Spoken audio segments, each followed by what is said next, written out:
The non-government people love me here. The government has turned their back. The in-court orders filed against me.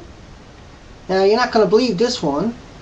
I have been declared a threat to all Rcmp. I have been declared a threat by all local government agencies. I have been declared a threat by the local hospital. Are you kidding me? All I done was wanted a hospital bed, and I waited 7 years for it. Meanwhile, every government friend and family member got everything that they ever wanted, but the non-government gets nothing. It's like that in every single town, right across Canada, bar none. It's about the Lions Den and the Freemasons control every single town. All Rcmp have to be Freemasons. And you're going to tell me this is a country, and we're going to let this old school, this very old school system that's been around for 100 years mock Canada.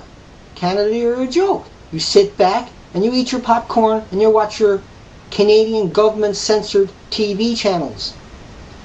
If not one newspaper in Canada is going to run the story of 3 underage teenage girls who were brutalized, thrown in a jail cell naked, some of them can't even remember what happened to them, and every part of their body was covered in bruises and scratches. How the hell can you justify that? And you're going to tell me that the cops never even got yelled at.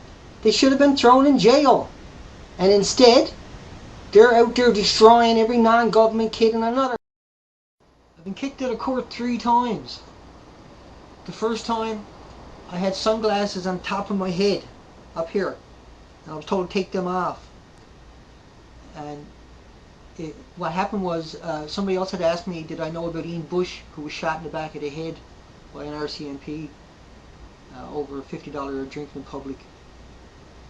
And next thing you know, I got this security guard, want to be a cop, who's actually getting promoted now to being a cop, attacked me in the courtroom. There was no judge in there, and we were just sitting there, and he kicked me out of the courtroom. I wasn't allowed back in the courtroom until the judge called me, and then the judge gave me the rudest, absolutely evilest look ever. And you know, I was mocked. I'm in a wheelchair, I'm in an electric wheelchair, I get kicked out of the courtroom. So the next time I come back to court, I drive up to the door of the courtroom, and there's a sign posted there with your name on it if you have a court date. I didn't think they were actually going to charge me, because I broke a door at social services with the front of my wheelchair. And I'm getting charged with that, and they want a restraining order against me because I'm in a wheelchair and I broke their door.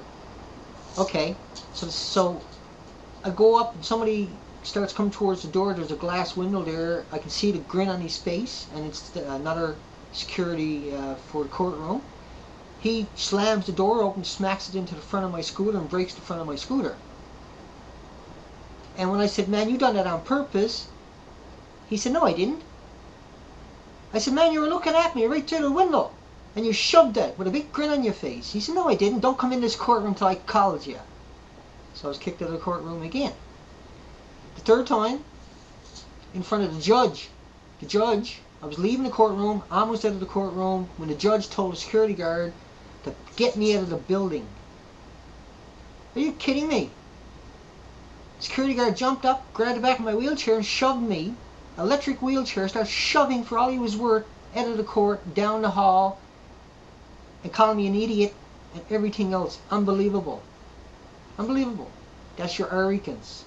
This is all over breaking a door at social services with the front of my wheelchair because I wanted a hospital bed. I've been waiting 7 years. I thought you should all know about that one. That's recent.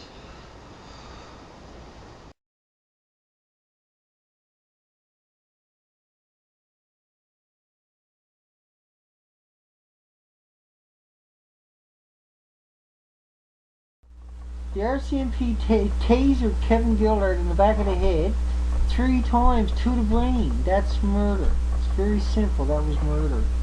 Cops should never got away with this. Okay, that was 2005 at a bar with his friends and family. And he got tasered to the back of the brain. 3 sets of taser marks in the autopsy. That's murder. Okay, those cops have to be. Walked up and threatened me. That would have been attempted murder.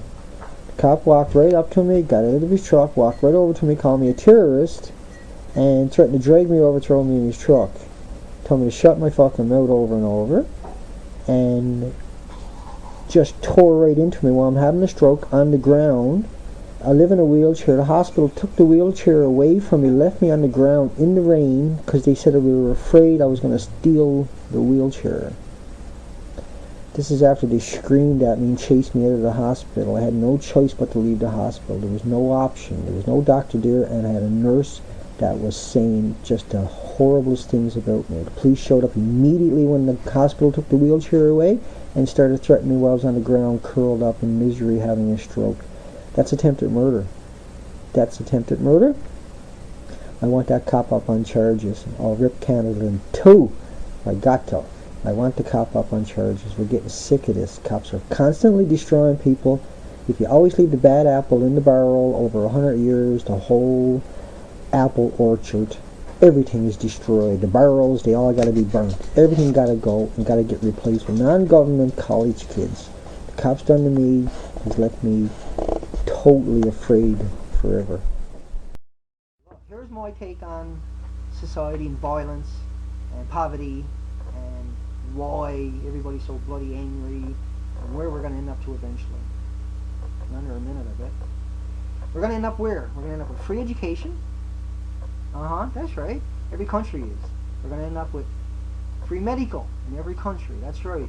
And we're going to end up with free dental. And what we're going to accomplish with that is we're going to get rid of the anger over generations. And we're going to have educated people to make informed decisions without losing their cool because they're educated.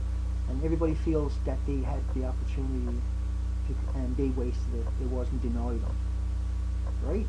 So if you grew up with free medical, free dental, and free education, there wouldn't be half the road rage, there wouldn't be half the violence, there wouldn't be much violence at all. In fact, the reason for the violence and poverty and the corruption is because of ignorance and no education and no access to education and medical and dental. Even you can imagine how people feel with toothaches and somebody's asked them a simple question, they're in all kinds of misery, and then that's our relationship that is destroyed. Something so stupid, so simple. We will go there, we will end up there. We should find a direction right now, shouldn't we? Start preparing for every country to get free education, free medical and free dental, instead of just the government and their friends and families getting it. We got to look past the walls in each country that divide the government from non-government, because we will end up there one day. And everybody needs the same opportunity and the same hopes. Everybody has the same dreams. Whether you're poor, miserable, or wealthy, you all have the same emotions and feelings for your loved ones. So I think everybody deserves, trust me, we all deserve it, the very simplest things in life: free education, free medical, and free dental. And that's where we're going to end up. So let's head there.